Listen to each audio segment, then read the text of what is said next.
Did you know that the world's largest DIY project is the Great Wall of China? It took over 2,000 years to complete. Now don't be alarmed, DIY simply stands for do it yourself. It's all about using your creativity to make something unique, all while learning problem-solving skills and feeling a fantastic sense of accomplishment. And don't worry, we're not building a wall today. Instead, we're going to make our own mini DIY project which won't take 2,000 years, I promise.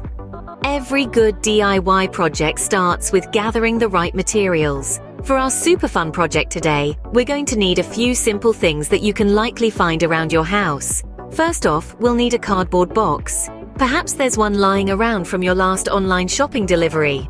Next, we'll need some colorful markers. I bet you have a few stashed away in your craft drawer. We'll also need some glue. A glue stick would work perfectly, but if you only have liquid glue, that's okay too. Lastly, we need some glitter. Because, let's face it, everything's better with a bit of sparkle. You can usually find this in any craft store, but if you don't have any, don't worry.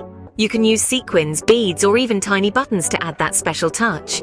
So take a moment to gather these materials. Remember, DIY is all about creativity, so feel free to substitute where you need to. Now that we have all our materials, we are ready to start our project. Here comes the fun part, putting it all together. We're going to break down this DIY project into easy, manageable steps. And remember, it's absolutely okay if you make a mistake. We're all here to learn and have fun, and you can always start again. First, let's start with the base of our project. Make sure it's clean and ready for us to work on it. If you're painting or gluing, this is an important step. A clean base ensures that everything sticks properly and the colors shine bright. Next, we move on to the main component. This could be anything from a piece of cardboard to a small wooden plank. It's what gives our project its shape and structure. So, take your time with this step. Make sure it's exactly how you want it to be. Now let's add some color. Grab your paintbrushes and let's get creative. You can choose any color you like. Remember, there are no rules when it comes to creativity. You can mix and match, blend and contrast. The world is your canvas. After the paint has dried, we can start adding decorations. This is your chance to make your project uniquely yours. You can use stickers, glitter, beads, or anything else you have handy. Just make sure everything is securely attached. Finally, let's make sure everything is safe and secure.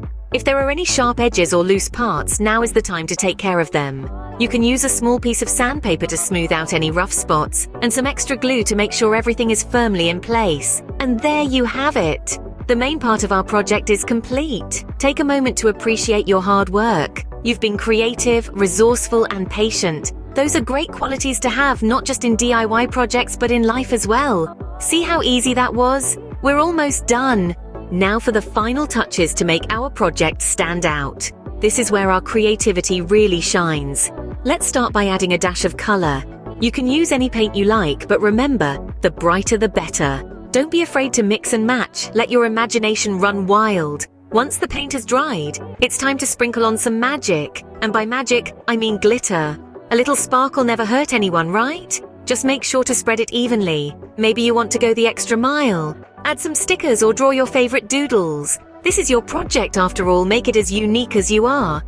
Now let's step back and admire our work. Isn't it lovely? You've done an incredible job. And voila! Look at the amazing DIY project we've created. I bet it's way cooler than the Great Wall of China, don't you think? Let's take a moment to admire our hard work and creativity. We've gathered our materials, followed the step-by-step guide, and sprinkled in some final touches. Now we're left with this fantastic masterpiece. Isn't it amazing what we can create with a bit of imagination and elbow grease? I encourage you all to share your own versions of this project. Remember, the best part about DIY projects is not the end result, but the fun and learning during the process. Can't wait to see what you create next.